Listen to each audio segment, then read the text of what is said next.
Vala Quenta. Relatos sobre os Valar e os Maiar de acordo com a sabedoria dos Eldar. No princípio, Eru, ou Uno, que na língua élfica tem o nome de Ilúvatar, fez os Ainur de seu pensamento, e eles fizeram uma grande música diante dele. Nessa música, o mundo começou, pois Ilúvatar tornou visível a canção dos Ainur e eles a contemplaram como a luz na escuridão. E muitos entre eles ficaram enamorados de sua beleza e de sua história, que viram principiando e se desenrolando como numa visão.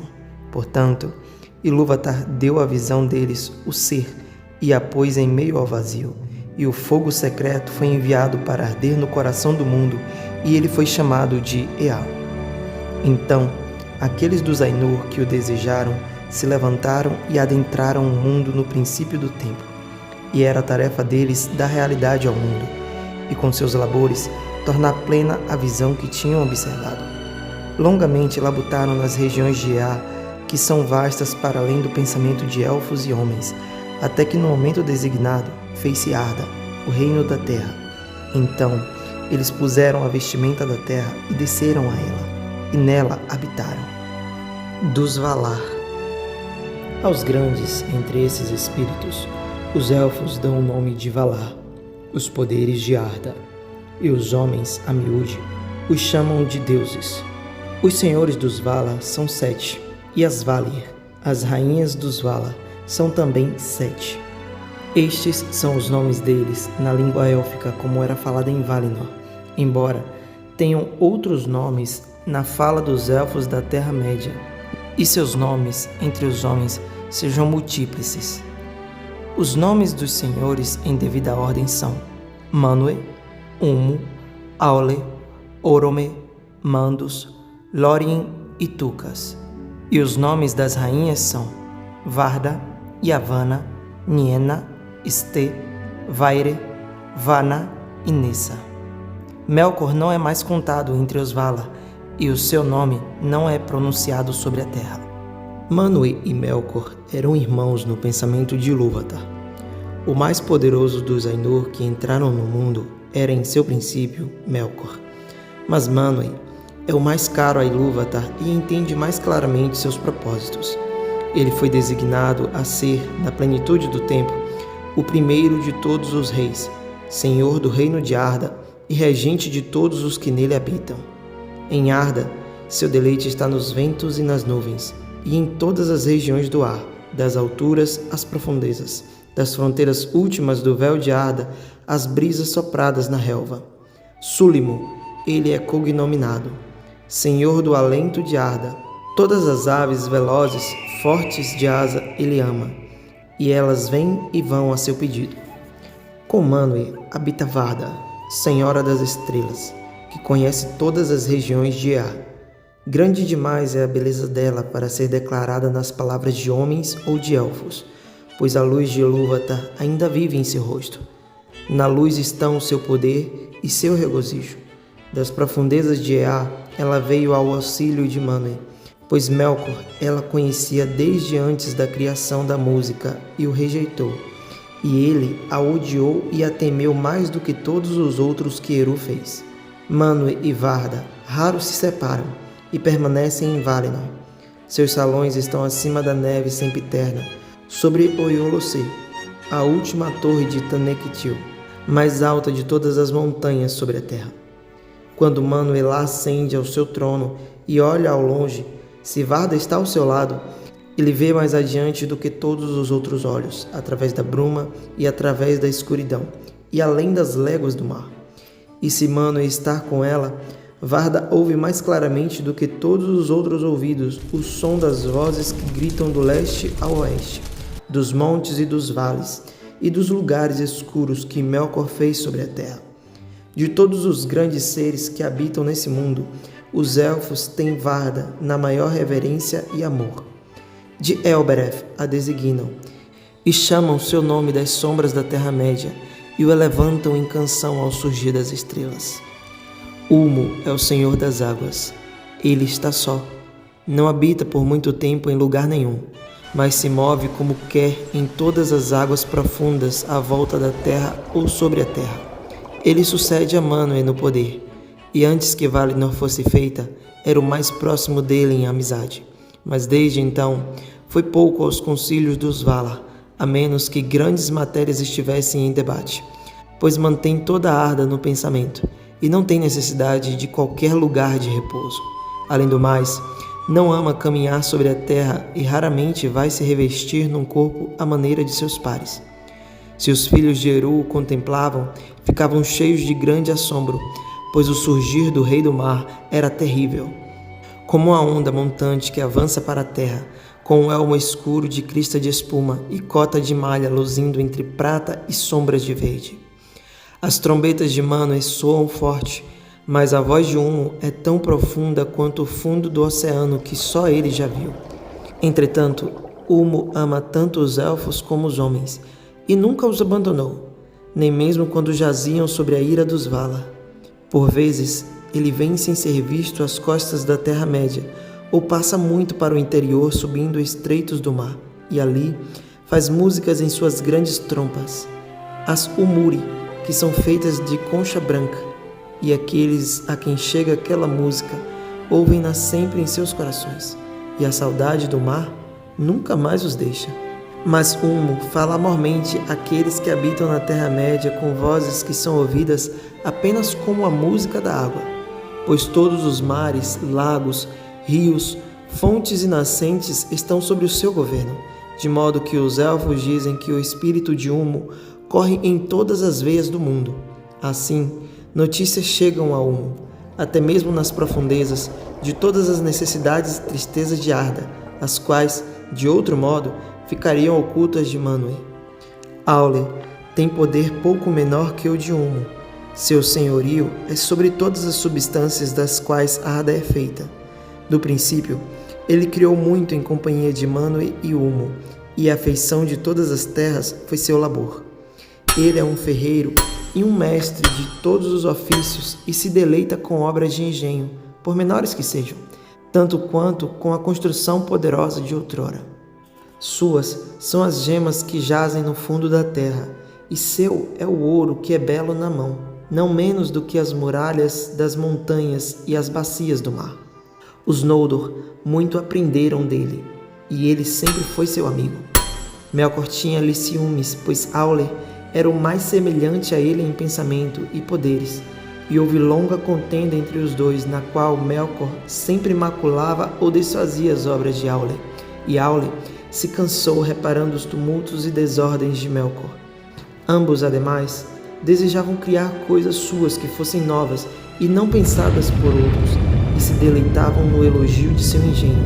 Mas Aule permaneceu fiel a Eru e submetia tudo o que fazia à vontade dele, e não invejava as obras de outros, mas desejava e buscava conselho, enquanto Melkor gastou seu espírito em inveja e ódio, até que, enfim, não podia criar nada que não fosse arremedo do pensamento de outros, e todas as obras deles destruía se pudesse. A esposa de Aule é Yavanna, a provedora dos frutos. Ela é a amante de todas as coisas que crescem na terra, e todas as formas incontáveis delas ela tem em sua mente. Das árvores feito torres em florestas de outrora, ao musgo sob pedras ou às coisas pequenas e secretas no solo. Em reverência, Yavanna sucede a Varda entre as rainhas dos Valar. Na imagem de mulher, ela é alta e trajada de verde, mas por vezes toma outras formas. Alguns há que a viram postada como uma árvore sob o céu, coroada com o sol, e de todos os seus galhos manava um orvalho dourado sobre a terra estéril, e esta se tornava verde, cheia de grãos. Mas as raízes da árvore estavam nas águas de Ulmo, e os ventos de Manwë falavam em suas folhas. É o seu cognome. Kementari, rainha da terra, é o seu cognome na língua Eldarim. Os Feanturi, mestre de espíritos, são irmãos e são chamados mais comumente de Mandos e Lórien. Contudo, esses são, por direito, os nomes dos lugares da habitação deles, e seus verdadeiros nomes são Namo e Irmo. Namo, o mais velho, habita em Mandos, que fica a oeste de Valinor.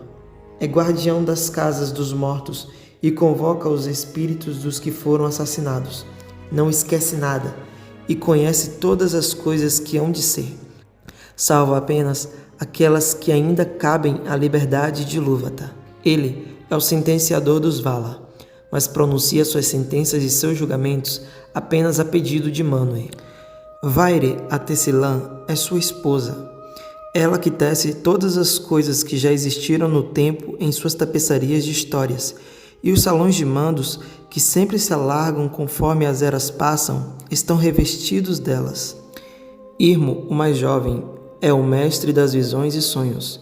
Em Lórien estão os seus jardins na terra dos Valar, e eles são os mais belos de todos os lugares do mundo, repletos de muitos espíritos. Estê, a gentil, que cura feridas e cansaço, é a sua esposa. Cinza é a sua vestimenta, e o descanso é o seu dom. Ela não caminha de dia, mas dorme em uma ilha no lago de Lórien, sombreada por árvores.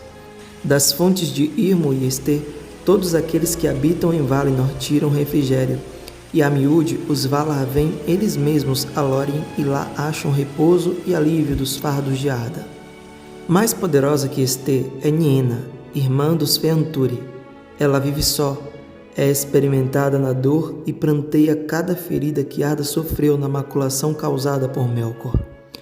Tão grande foi sua tristeza conforme a música se desenrolava, que seu canto se tornou lamentação muito antes do fim, e o som de seu pranto foi entretecido nos temas do mundo antes que ele principiasse. Mas ela não chora por si mesma, e aqueles que lhes dão ouvido aprendem piedade e constância na esperança. Seus salões estão a oeste do oeste, sobre as fronteiras do mundo, e ela raramente vem à cidade de Vilamar, onde tudo é alegre. Vai antes aos salões de mandos, que são perto da sua morada, e todos aqueles que esperam em mandos gritam a ela, pois traz força ao espírito e faz da tristeza sabedoria. As janelas de sua casa dão para fora das muralhas do mundo. O maior em força e feitos de bravura é Tulkas, cognominado Astaldo, o Valente. Ele veio por último a Arda para auxiliar os Valar nas primeiras batalhas contra Melkor. Deleita-se na luta corpo a corpo e nos desafios de força. E não cavalga montaria alguma, pois consegue correr mais do que todas as coisas que têm pés e é incansável. Seu cabelo e barba são dourados e suas carnes coradas. Suas armas são suas mãos. Dá pouco ouvido ao passado ou ao futuro, e não é de valia alguma como conselheiro, mas é um amigo firme. Sua esposa é Nessa, a irmã de Oromê, e ela também é esguia e de pés ligeiros. Aos cervos ela ama, e esses estão em seu séquito sempre que vai à mata, mas consegue ultrapassá-los veloz como uma flecha, com o vento em seu cabelo. No dançar se deleita, e dança em Vilamar sobre gramados de um verde que nunca se esvai. Oromê é um senhor poderoso. Se é menos forte que Tulkas, é mais terrível em fúria. Enquanto Tulkas ri sempre, no esporte ou na guerra, e até cara a cara com Melkor riu em batalhas antes que os elfos nascessem, Oromê amava as regiões da Terra-média e deixou-as de mau grado, e veio por último a Valinor. E a miúde, outrora, se passava de volta para o leste através das montanhas e voltava com a sua hoste aos montes e às planícies. Ele é um caçador de monstros e de feras cruéis, e cavalos e mastins são seu deleite, e a todas as árvores ama, razão pela qual é chamado de Aldaron, e pelo Sindar de Tauron, o senhor das florestas. Nahar é o nome de seu cavalo, branco ao sol, prateado luzente à noite. Valaroma é o nome de sua grande trompa, cujo som é como o sol a se alçar escarlate, ou como um agudo relâmpago fendendo as nuvens. Mais alto que todas as trombetas de sua hoste, ele se fazia ouvir nos bosques que Yavanna fez brotar em Valinor, pois lá Oromê treinava sua gente e seus animais na perseguição às criaturas malignas de Melkor. A esposa de Oromê é Vanna, a sempre jovem. Ela é a irmã mais nova de Yavanna. Todas as flores brotam quando ela passa e se abrem se ela as vê, e todas as aves cantam a sua vinda. Esses são os nomes dos Valar e das Valir, e aqui se conta brevemente de suas semelhanças, tais como os Eldar contemplaram em Amã. Mas, por mais belas e nobres que fossem as formas pelas quais eram manifestos aos filhos de Ilúvatar, essas eram não mais que um véu por sobre a beleza e poder deles. E se pouco se diz aqui de tudo que os Eldar um dia souberam, isso é como nada comparado ao ser verdadeiro deles, que remonta a regiões e eras muito além de nosso pensamento. Entre eles, 9 eram de principal poder e reverência, mas um foi retirado de seu número, e 8 permanecem: os Aratar, os sublimes de Arda, Mano e Varda, Humo, Yavanna e Aule, Mandos, Niena e Orome. Embora Mano seja seu rei e lhe caiba a lealdade dele sobre Eru, em majestade são pares, sobrelevando sem comparação todos os outros, seja dos Valar e dos Maiar, ou de qualquer outra ordem que Ilúvatar enviou a Ea.